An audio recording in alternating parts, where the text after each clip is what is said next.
Hey, what's up guys? Alien Rides here, and today we've got the E-Twow, E-T-W-O, E-2, I don't know, E-2 maybe?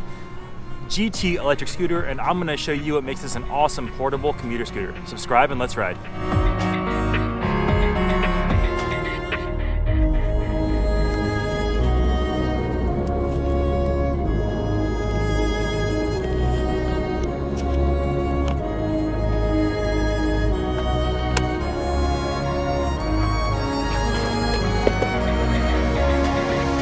I'll do a voiceover while we look at my test ride around the San Francisco Embarcadero. I've got an FPV camera on and also my Rilo 360 running. Later on, we'll try our Hillclimb Test that most commuter scooters fail on. We are borrowing the scooter from E-Wheels to make this review, and you can find a link to them in the video description below. First, let's dive into the specifications of the scooter. The 700 watt motor can propel you to an advertised top speed of 40 kilometers or 24 miles per hour. My personal top speed was 38 kilometers or 23 miles per hour, according to the electronic display. We'll try again in the future using a dedicated GPS recorder to make sure that's accurate. But in my experience, the speed felt accurate. The 48 volt, 10.5 amp hour battery will get you an advertised range of 50 kilometers or 30 miles. It's got 35E Samsung cells, which are a quality brand of batteries, which I prefer over the no-name cells. This is also a really great battery pack for a commuter scooter, most of which use much cheaper cells. The charger it comes with says it will fully charge the scooter in 4 to 4.5 hours, and it runs at 3 amps. The thing that blows my mind is that this reasonably performing scooter comes in at less than 12 kilograms or 26 pounds. Pound for pound, this might be one of the best performing scooters that I've ever tried. The folding mechanism is really well done. The handlebars collapse, the stem shrinks, it folds down, and overall makes for a very compact package. The latch locks to the rear mudguard and provides for a convenient way to carry the scooter by the stem. You could easily fit the scooter in many lockers, luggage racks, and under chairs. This morning I brought it into work and it fit easily under my desk. Now let's talk about the feeling of the ride. It's got thumb controls for acceleration and regenerative braking, as well as a rear foot friction brake if needed. There's 5 modes for acceleration, and I can't see why you would ride it on anything besides mode 5. You want that top speed for staying safe in case you need to ride with traffic occasionally. The acceleration is pretty powerful if you gun it, and I was shocked at the power that this small scooter had. Since it doesn't have disc brakes, braking is not as powerful as other scooters, but using the motor braking as well as friction braking can make you stop fairly quickly. This scooter has airless tires, which make for extremely low maintenance in the case of a puncture, as you don't have to worry about flats or changing tires.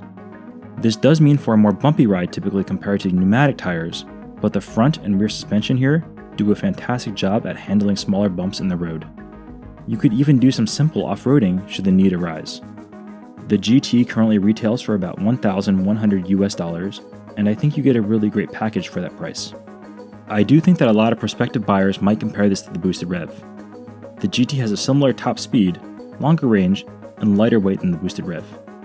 Though the Rev does have dual motors, which makes for a more thrilling ride and better torque compared to the GT.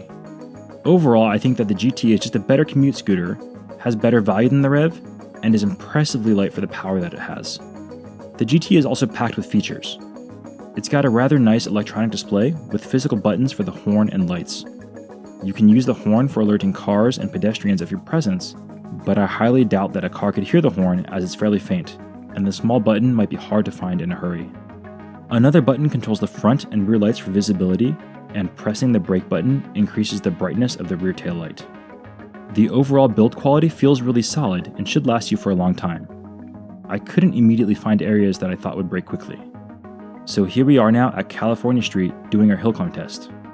We've tested a few commuter scooters here, and the last one we tested was 350 watts. No commuter scooter has ever made it to the top of the hill. This scooter is advertised at 700 watts, so let's see how it does on this steep hill. You're doing pretty well at this hill. I'm pretty impressed.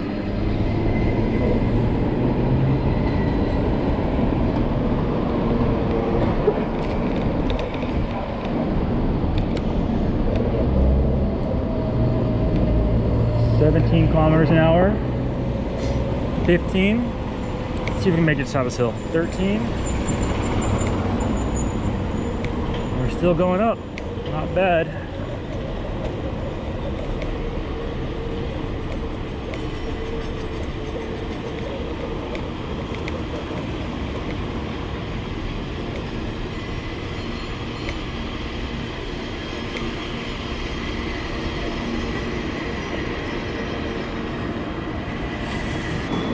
Here we go.